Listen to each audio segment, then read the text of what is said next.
Falar agora de previsão do tempo com a Adriele Nardelli. Boa tarde, Adri. Boa tarde. Tudo bem contigo? Tudo certo. Começando a semana, mas a gente vai voltar um pouquinho no tempo para começar falando de temporais. Final de semana também teve granizo, né? Temos uma semana começando não muito boa para muita gente aqui na nossa região, infelizmente. A gente tinha adiantado na sexta-feira esse alerta, né, para temporais com granizo, com ventos fortes, e realmente se confirmou. Na sexta-feira tivemos algumas cidades atingidas, no domingo tivemos outras cidades atingidas. Então, bastante agricultores aqui na nossa região, principalmente, sentindo os efeitos, infelizmente, de mais um temporal. A gente já vinha adiantando, né, que a primavera, ela tende esse ano a ser marcada por alguns eventos climáticos mais extremos e tivemos, infelizmente, então, nesse final de semana. Vamos saber os detalhes, então? Vamos lá. A gente vai, então, conferir alguns dos registros desses estragos causados pelos temporais no final de semana aqui na nossa região. Em Vidal Ramos, o temporal chegou com tudo na tarde de sexta-feira. Chuva forte e granizo causaram vários estragos. Nas comunidades de Molungu, Lembrança, Invernada, Fazenda Rio Bonito e Corticeira, as pedras devastaram as lavouras de fumo. Essas foram as localidades mais atingidas, segundo o diretor da Defesa Civil do município, Eduardo Tecklin. Não há como precisar o número de afetados. No entanto, o prejuízo, principalmente dos fumicultores de Vidal Ramos, já se sabe que vai ser grande. O granizo atingiu também outras localidades e o centro da cidade, mas com menos intensidade. A cidade de Aurora também foi fortemente atingida e mais uma vez teve prejuízos, como conta o secretário de Agricultura, Almir Serafim. Na verdade foi mais uma vez um temporal terrível, né? Onde atingiu a comunidade lá de Santo Antônio. Muito vento. O granizo, pouco granizo, né? Mas muito vento. Realmente estelhou aí muitos galpões, casas, estábulos, enfim, né? Que tinha de propriedade, e toda ela ficou com alguns danos, né? Ainda na sexta-feira, Presidente Nereu teve grandes estragos.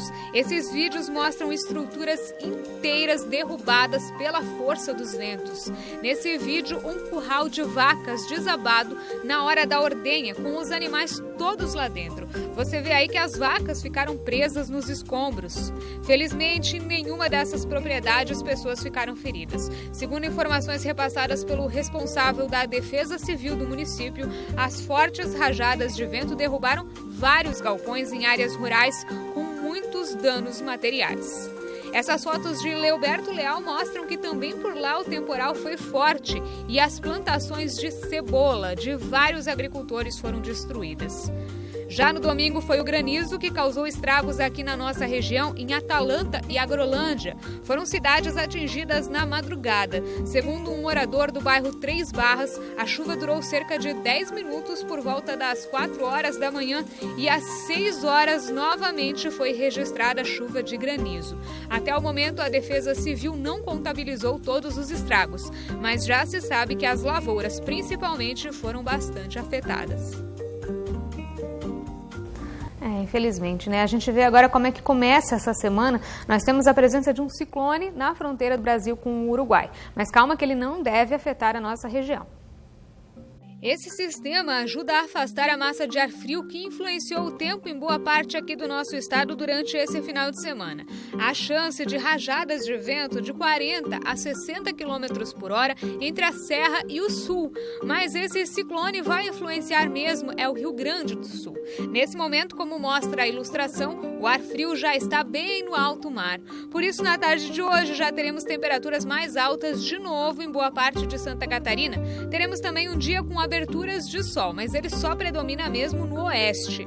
Ao longo do dia, essa chuva que tivemos de manhã por aqui vai parar e teremos tempo seco para essa segunda-feira. Mesma coisa amanhã, o sol até aparece, mas com bastante nuvens em algumas regiões do estado. As temperaturas da tarde ficam acima dos 30 graus no oeste, meio-oeste e Planalto Norte. Em boa parte do nosso estado, incluindo aqui o Vale do Itajaí, ela deve ficar entre 24 e 27 graus nas máximas. Para hoje a gente tem uma tarde um pouco mais quente já do que as do final de semana. A gente tem máximas previstas de 25 graus, por exemplo, para Lontras, Aurora e Pouso Redondo, 24 graus para Petrolândia e 22 graus lá na cidade de Rio do Oeste, as mínimas hoje ficando entre 10 e 13 graus. E a gente já adiantou, né, que a primavera nesse ano pode ter muitos temporais como esses do final de semana. E dos registros que a gente teve pelo estado, tem mais um alerta muito importante relacionado a isso. A morte de um homem de 47 anos atingido por um raio enquanto corria com um amigo na faixa de areia de Itapema, no litoral do estado, na sexta-feira, serve de alerta para os perigos em dias de tempestades. A chance de uma pessoa ser atingida por um raio é muito pequena. O mais provável e que mais acontece são descargas em animais que vivem em pastos e acabam se abrigando embaixo de árvores, algo não recomendado em casos de trovoada. De acordo com orientações da Rede Integrada Nacional de Detecção de Descargas Atmosféricas, sempre que uma tempestade se aproxima, o melhor a fazer é realmente evitar sair à rua.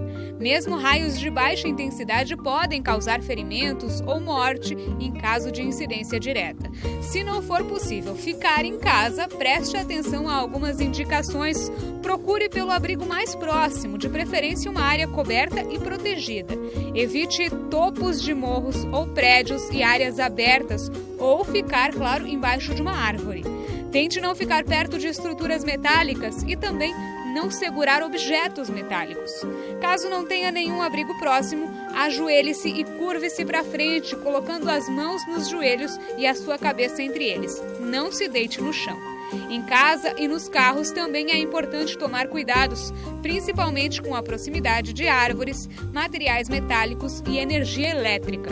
A Defesa Civil de Santa Catarina explica que essa chance de uma pessoa ser atingida por um raio é algo em torno de 1 para 1 milhão. A maioria das mortes e ferimentos não acontecem em razão da incidência direta do raio, mas sim de efeitos indiretos associados à proximidade do raio ou por efeitos secundários. Cerca de 20 a 30% das vítimas de raio morrem por parada cardíaca e respiratória. Os outros 70% dos sobreviventes podem sofrer devido a sérias sequelas psicológicas e orgânicas e por um longo tempo. No Brasil, estima-se que aproximadamente 100 pessoas morrem por ano atingidas pelos raios, direta ou indiretamente. É mais um risco, né, que a gente tem nos temporais, então tem que ficar atento a tudo. Como foi explicado ali, não é tão fácil ser atingido literalmente por um raio, mas se você estiver perto, você pode ser indiretamente atingido. Então fica essa dica também importantíssima.